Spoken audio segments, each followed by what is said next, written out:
Hello friends, welcome to J knowledge classes. Friends, तो आज की इस वीडियो में देखने वाले हैं क्लास 9 का केमिस्ट्री का चौथा चैप्टर परमाणु संरचना का लघु उत्तरीय प्रश्न। तो वीडियो को अंत तक जरूर देखिएगा। चलिए तो वीडियो को शुरू करते हैं। देखिए, पहला नंबर प्रश्न है, परमाणु के मौलिक कणों के नाम तथा उनके आपेक्षिक आवेश और द्रव्यमान को लिखें। तो इसका उत्तर लिखना है, परमाणु के मौलिक कण 3 होते हैं। पहला इलेक्ट्रॉन, दूसरा प्रोटॉन और तीसरा न्यूट्रॉन।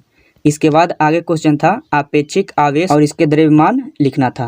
तो इलेक्ट्रॉन पर आवेश होता है ऋण आवेश और इसका द्रव्यमान 9.11 गुना 10⁻⁻28 ग्राम होता है। अगला है प्रोटॉन पर आवेश धन आवेश होता है और प्रोटॉन का द्रव्यमान 1.67 गुना 10⁻24 ग्राम होता है। और तीसरा नंबर न्यूट्रॉन। न्यूट्रॉन जो होता है उदासीन होता है और इसका द्रव्यमान 1.67 गुने 10⁻24 ग्राम होता है।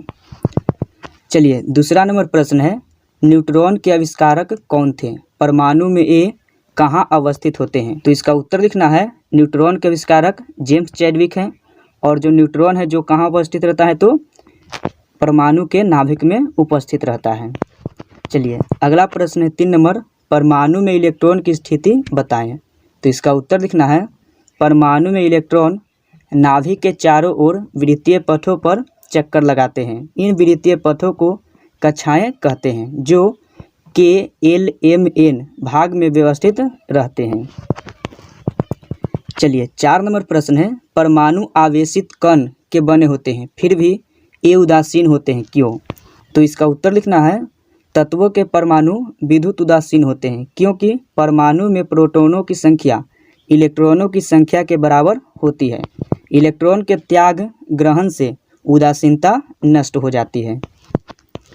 चलिए, 5 नंबर प्रश्न है, रदरफोर्ड के उस प्रयोग का संक्षिप्त वर्णन करें जिससे किसी परमाणु के नाभिक का पता चलता है। तो इसका उत्तर लिखना है, रदरफोर्ड का अल्फा कण प्रकीर्णन प्रयोग से परमाणु के नाभिक का पता चलता है। इसका संक्षिप्त वर्णन इस प्रकार है।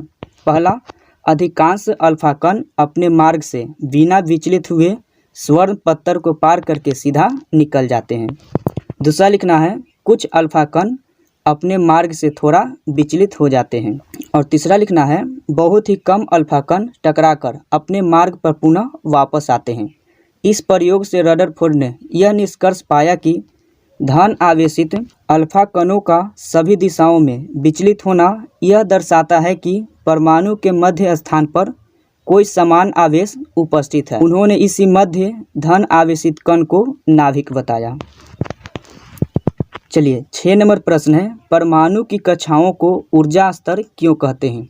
तो इसका उत्तर लिखना है, जब इलेक्ट्रॉन किसी निश्चित कक्षा में रहकर नाभिक के चारों ओर चक्कर लगाते हैं तो उनकी ऊर्जा का ह्रास नहीं होता है। इन कक्षाओं को ऊर्जा स्तर या ऊर्जा सेल कहते हैं और इन कक्षाओं को KLMN से ऊर्जा स्तर के अनुसार विभक्त किया गया है। चलिए, 7 नंबर प्रश्न है, समस्थानिक क्या है? तो इसका उत्तर लिखना है, एक ही तत्व के वे परमाणु जिनकी परमाणु संख्या समान हो लेकिन द्रव्यमान संख्या भिन्न होती है उसे समस्थानिक कहते हैं।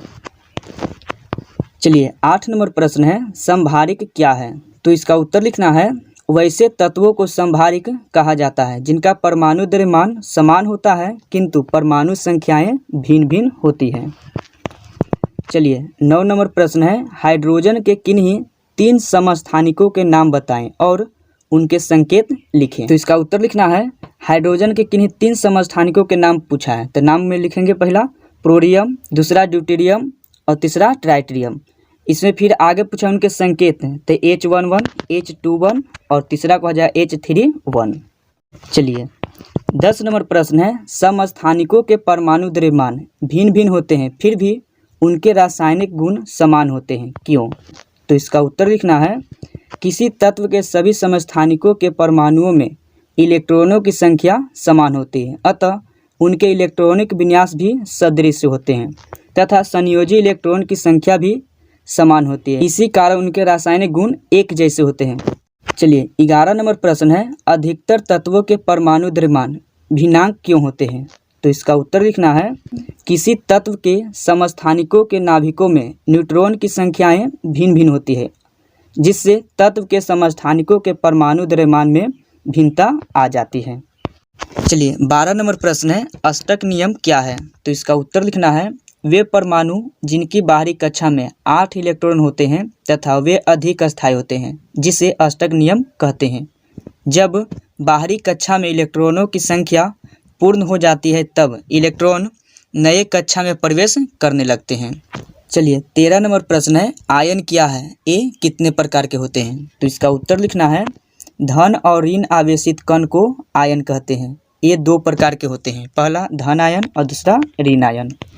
चलिए 14 नंबर प्रश्न है, परमाणु में अष्टक को प्राप्त करने की प्रवृत्ति क्यों होती है? तो इसका उत्तर लिखना है, परमाणु अपने स्थायित्व को बढ़ाने के लिए अपने अष्टक को पूर्ण करता है। चलिए 15 नंबर प्रश्न है, संकेत Cl3517 क्या सूचना देता है? तो इसका उत्तर लिखना है, यहाँ तत्व क्लोरीन का परमाणु द्रव्यमान 35 तथा परमाणु संख्या 17 है। चलिए 16 नंबर प्रश्न है, संकेत C126 और C146 से क्या सूचनाएं मिलती हैं? तो इसका उत्तर लिखना है, यह कार्बन के 2 समस्थानिक है जिनका परमाणु संख्या समान तथा द्रव्यमान संख्या भिन्न है। न्यूट्रॉनों की संख्या भिन्न होने के कारण द्रव्यमान संख्या भिन्न भिन्न हो जाती है। चलिए 17 नंबर प्रश्न है, कार्बन 14 और कोबाल्ट 60 के एक एक उपयोग को लिखें। तो इसका उत्तर लिखना है, कार्बन 14 का उपयोग जीवाश्मों की आयु पता करने में होती है तथा कोबाल्ट 60 का उपयोग कैंसर की दवा बनाने में किया जाता है।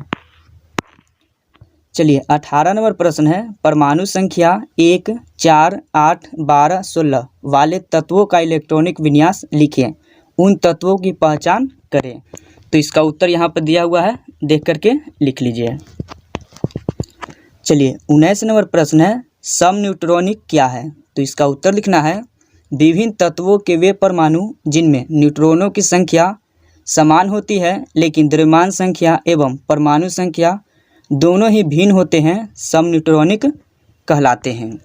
चलिए 20 नंबर प्रश्न है, नीचे दिए गए सारणी को पूर्ण करें। तो यहाँ पर आंसर दिया हुआ है, जिस तरह से दिया हुआ है उस तरह से बना लीजिएगा। तो आपको यह वीडियो अच्छा लगा हो तो लाइक कीजिए और क्लास 9 का फिजिक्स, केमिस्ट्री और बायोलॉजी का अति लघु, लघु और दीर्घ का वीडियो देखने के लिए हमारे चैनल को सब्सक्राइब कर लीजिए।